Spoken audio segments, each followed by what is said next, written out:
se retrouve aujourd'hui avec ce livre-là que je ne vous ai pas encore montré sur ma chaîne. Je l'ai obtenu au début de l'année 2019 lorsque j'ai acheté sur Amazon UK le livre de Maria Troll. J'ai aussi pris celui-là parce que ça faisait un moment qu'il me faisait de l'œil et bien c'était l'occasion, puisque j'étais sur le site anglais, d'avoir une bonne édition avec un bon papier. Donc c'est Fairy Tales de Emily Lidehald Oberg. Alors je ne parle pas suédois, donc mon accent est très mauvais, mais voilà. Elle a sorti aussi un autre livre qui est superbe, mais qui est beaucoup plus difficile à avoir, Sagor Hodge-Sagner. Donc bien, je me contente de celui-là, mais il est vraiment super chou, j'adore. Et je trouve que le format est sympa. C'est un format carré, un petit peu comme les marabouts, comme les Johanna Basford, les Kerby Rosen, etc. Donc c'est super agréable à colorier. Alors aujourd'hui, je vais faire un fond au Derwent, et donc eh bien, je me suis dit que j'allais vous montrer comment je fais. Alors voici le colo, je l'ai préparé déjà à la base, puisque vous voyez la différence entre les deux pages. Il y a une couche de gesso pour préparer mon papier. Donc bon, le gesso, on en a énormément parlé ces derniers temps sur YouTube. Moi je l'utilise depuis quelques temps. J'avais utilisé la première fois pour masquer mes lignes noires. Et je ne savais pas à ce moment-là qu'il préparait le papier avant de mettre l'eau. Et donc suite à la vidéo de Stéphie, j'ai ensuite pu expérimenter ça aussi, et je trouve que c'est vraiment c'est top quoi. Le papier est super protégé et ça révèle, je trouve, mais 10 fois plus les couleurs. Alors moi je l'utilise, donc j'ai testé les Neocolor, j'ai testé les Derwent Intense. Les Neocolor, j'aime bien le rendu, mais je trouve pas ça phénoménal. Par contre, avec les Derwent Intense, c'est vraiment la folie. Les Derwent sont déjà super pigmentés en temps normal, mais alors par-dessus le gesso, c'est vraiment exceptionnel. Et les couleurs sont vraiment hyper lumineuses. Vous allez voir le avant-après, le passage de l'eau, c'est... Enfin voilà, moi ça m'impressionne toujours, et j'adore ces crayons pour ça. Donc voilà, j'ai préparé mon papier. On va appliquer d'abord la couleur et ensuite on passera à l'estompage. Donc au niveau des couleurs, j'ai choisi 3 teintes. Je voudrais faire un espèce de dégradé dans les turquoises. Alors j'ai choisi, je vous montre les crayons. Donc le 1310, le 1230 et puis le 1300. Voilà, et le tout, je vais bien sûr venir l'estomper avec mon pinceau à réservoir d'eau et un sopalin pour pouvoir essuyer mon pinceau. Tout ça en protégeant le dessous, évidemment, avec un papier pour éviter ce genre de débordement que j'ai fait lorsque j'ai fait le coloriage de la page du recto de celui-là. Voilà, bon là ça va le rattraper puisque je vais utiliser des couleurs assez foncées et que déjà le gesso blanchit, donc fait disparaître un peu la couleur. Enfin du coup ça va vous permettre de voir que rien n'est irrattrapable et qu'on peut toujours rattraper une erreur pareille. J'étais un peu dégoûtée sur le moment, mais après je me suis dit que de toute façon j'allais réussir à masquer ça. Donc voilà, je vais pas zoomer parce que vous allez voir la page entière. Je vais tout de suite appliquer le crayon et puis ensuite on passera à l'estompage. Je commence par dégager les coins de mon coloriage avec mon crayon le plus foncé, donc le 1310.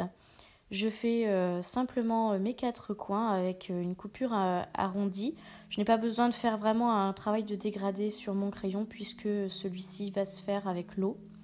Ensuite, je prends le deuxième crayon, le 1230, et je viens faire le tour qui se rapproche un peu plus de l'intérieur. Je pense quand même à chevaucher mes couleurs au niveau de la transition, car même si je vais la travailler avec l'eau, il faut quand même penser à mélanger un peu le pigment déjà à sec. Mais ne vous attardez vraiment pas dessus. Vous voyez, moi je mets des coups de crayon dans tous les sens et ce n'est vraiment pas grave. Je finis avec mon dernier crayon, le 1310. et je ne vais pas aller jusqu'au centre de ma couronne puisque je veux vraiment que celle-ci reste très lumineuse, et donc je vais quand même faire un travail de relâchement de la pression de mon crayon pour déposer quand même un peu moins de pigment lorsque je vais arriver vers le centre. Voilà, et bien évidemment l'eau va permettre d'adoucir encore plus tout ça et d'aller emmener un tout petit peu de pigment vers le centre, petit à petit vers le blanc. Ensuite on prend le pinceau à réservoir d'eau, on l'amorce et moi je teste sur mon poignet pour voir. Et ensuite on y va, donc je commence par la couleur claire. Vous voyez que petit à petit mon pigment va complètement disparaître et j'arriverai vers le centre avec de moins en moins de couleurs. Et c'est l'effet que je recherche. N'hésitez pas à vraiment bien mouiller et aussi à souvent essuyer votre pinceau sur le papier essuie-tout pour que le pigment ne se dépose pas là où vous n'avez pas envie qu'il y en ait, et vraiment faire le dégradé. Donc j'ai commencé ici par la couleur claire parce que je ne voulais vraiment pas la modifier, je voulais qu'elle reste vraiment telle qu'elle, et sur cet endroit-là je n'avais pas de dégradé avec plusieurs couleurs. Donc c'est pour ça que j'ai fait ainsi. Mais par contre, lorsqu'on va passer donc à l'extérieur, vous allez voir ça juste après, je vais vraiment aller mélanger mes couleurs. Donc pensez vraiment à recharger votre pinceau avec de l'eau, enfin l'amorcer plutôt. Enfin, je veux dire, un réservoir entier du pinceau va largement suffire à faire votre dessin, mais pensez à l'amorcer.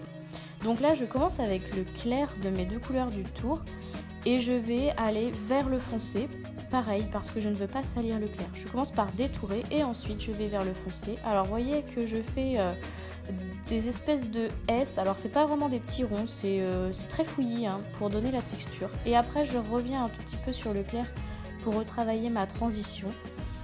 Vous allez mieux le voir je pense sur la partie droite du coloriage, mais voilà, donc pour vous rappeler, je détourne, ensuite je remplis du clair vers le foncé avec mon espèce de mouvement très fouillis. Je n'hésite pas à remettre de l'eau lorsque je sens qu'il n'y en a plus assez, et puis je termine en retravaillant légèrement la transition foncé vers clair. Voilà, ne repassez pas trop par-dessus le foncé, surtout si vous avez bien mouillé, parce que ça va enlever du pigment et on risque d'avoir des taches et des trous plus clairs dans la couleur foncée. Donc vraiment, ne pas le faire d'une traite parce qu'on peut repasser par-dessus, mais je veux dire, voyez, là, une fois que j'ai fini ma zone, je ne vais pas revenir sur le très foncé parce que sinon je vais l'éclaircir et je vais faire des trous. Voilà, donc je vous laisse regarder la fin et puis on se reprend juste après pour le résultat final.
Et voilà donc le rendu final.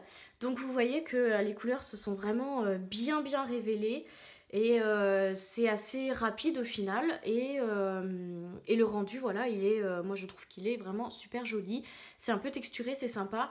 Donc voilà, j'espère que vous verrez bien. La lumière est un peu de côté. Alors peut-être que si je vous le mets plutôt comme ça, vous allez, je pense, mieux voir. Voilà ce que ça donne. Donc là maintenant il faut vraiment bien laisser sécher. Je vais laisser sécher je pense une bonne heure avant de me remettre dessus. Mais bon, c'est quand même assez rapide hein. Et voyez que le papier ne gondole pas. Le gesso l'a quand même bien protégé. J'ai quand même pas mal mouillé. Mon sopalin est vraiment détrempé. Et ben, le papier ne bouge pas quoi. Donc c'est vraiment super. Voilà, donc j'espère que cette vidéo vous aura plu. Peut-être que vous allez tester. Comme d'habitude, si vous testez, envoyez-moi vos résultats. Donc voilà, comme d'habitude, n'hésitez pas à m'écrire, ça me fait super plaisir. On se retrouve la semaine prochaine pour la prochaine vidéo. Et bien comme d'habitude, restez connectés. Salut!